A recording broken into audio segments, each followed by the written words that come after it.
You're listening to Ciminelli Chats, where we aim to share the latest Ciminelli company news, real estate industry insights, and announcements. On this episode, we chat with Ciminelli Real Estate Corporation's Executive Vice President, Kyle Ciminelli, about changing tenant-landlord expectations and how the pandemic has impacted back-to-office life. Thank you for joining us, Kyle. We really appreciate you taking some time out of your week to share your professional insight on office life and how that tenant-landlord relationship has evolved over the last few years. I want to start by talking a little bit about at-home work. There's been some discussion around some repercussions from at-home work. So what are your thoughts on a lack of person-to-person communication? Is it really impacting office growth?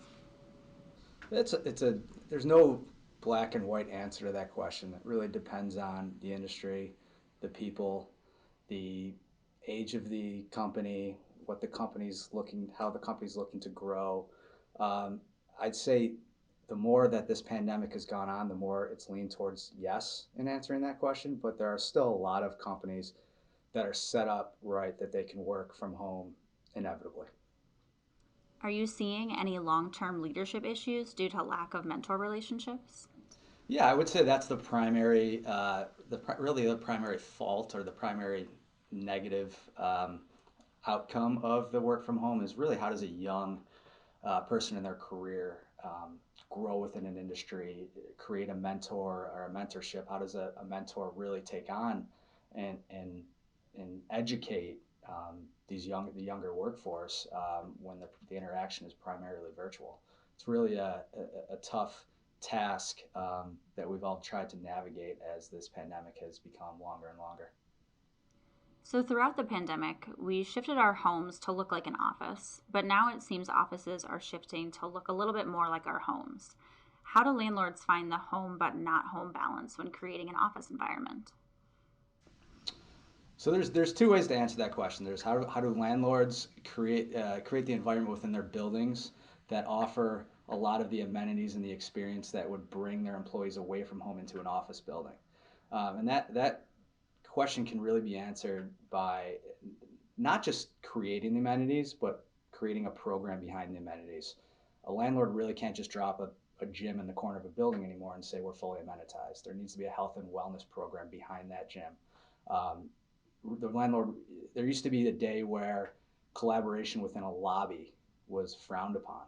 Now landlords are looked upon to create that homey environment within a lobby to help employees feel like they're at home when they're coming to work, and they have that couch to sit on when they want to bring a laptop down into the lobby. And so, really to answer that question, we created so much time over the pandemic, and you've heard me say this before, in trying to make our homes look and feel and more like our offices. And now that we're coming out of this, it's a reverse.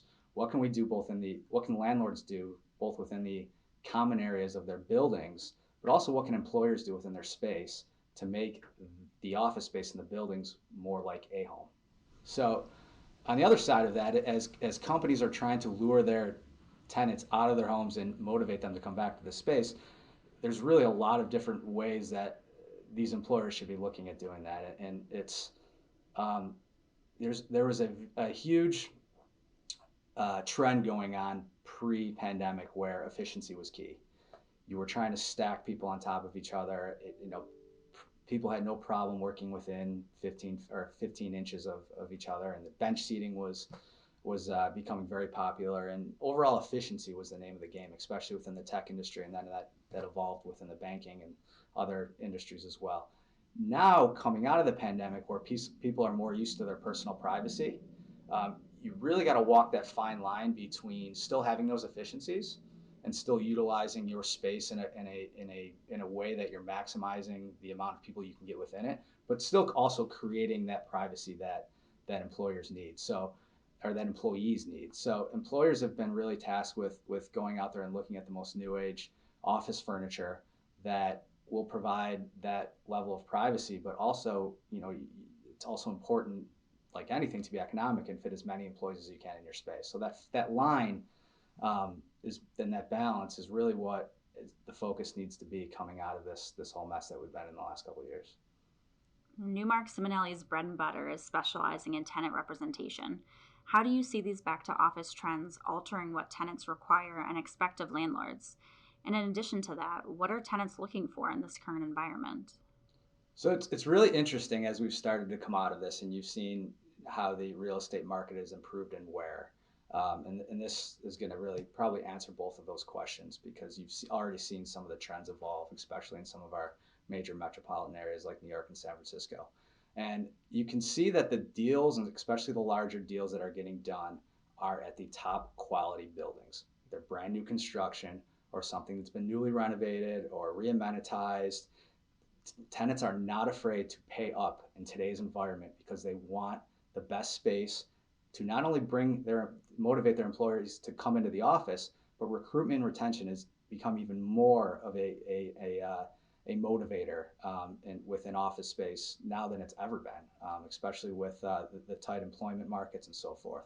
So it's really interesting to see that as within our tenant rep world, where you used to really have to go in and try and sell why a building is getting the highest rents, it's much easier in today's day and age because the companies that are out there looking for space understand that they need to compete, they need to recruit, they need to retain.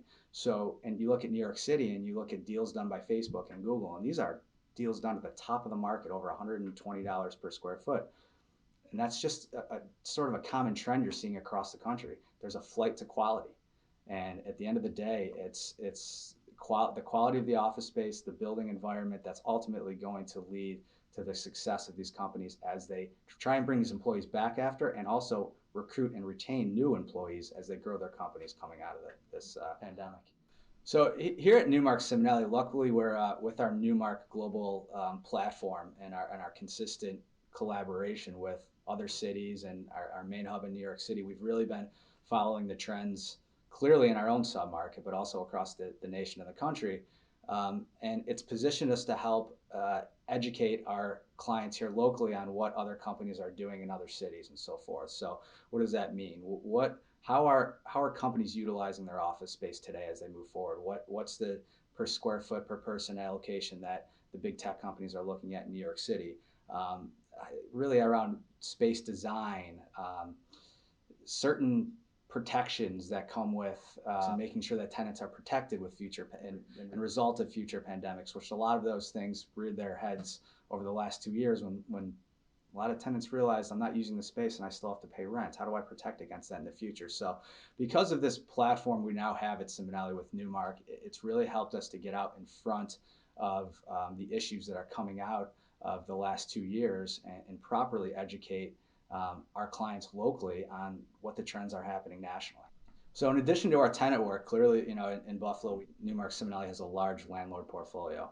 And I know one of the things that our landlord clients have really taken to over the past few months is our understanding of how developments are going on across the country with some of the larger landlords in both New York City and elsewhere, and how they're re-amenitizing and re-energizing their buildings to attract the best companies and attract the best talent and attract the highest rates and so forth. So we are at the forefront of re-energizing portfolios and re-energizing buildings due to our connectivity with some of the larger landlords, real estate investment trusts and so forth that Newmark and myself personally have worked with over the last few years.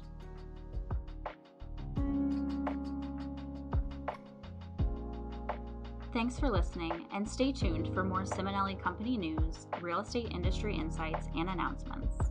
To learn more about tenant representation and what Newmark Ciminelli can offer, visit newmarkciminelli.com.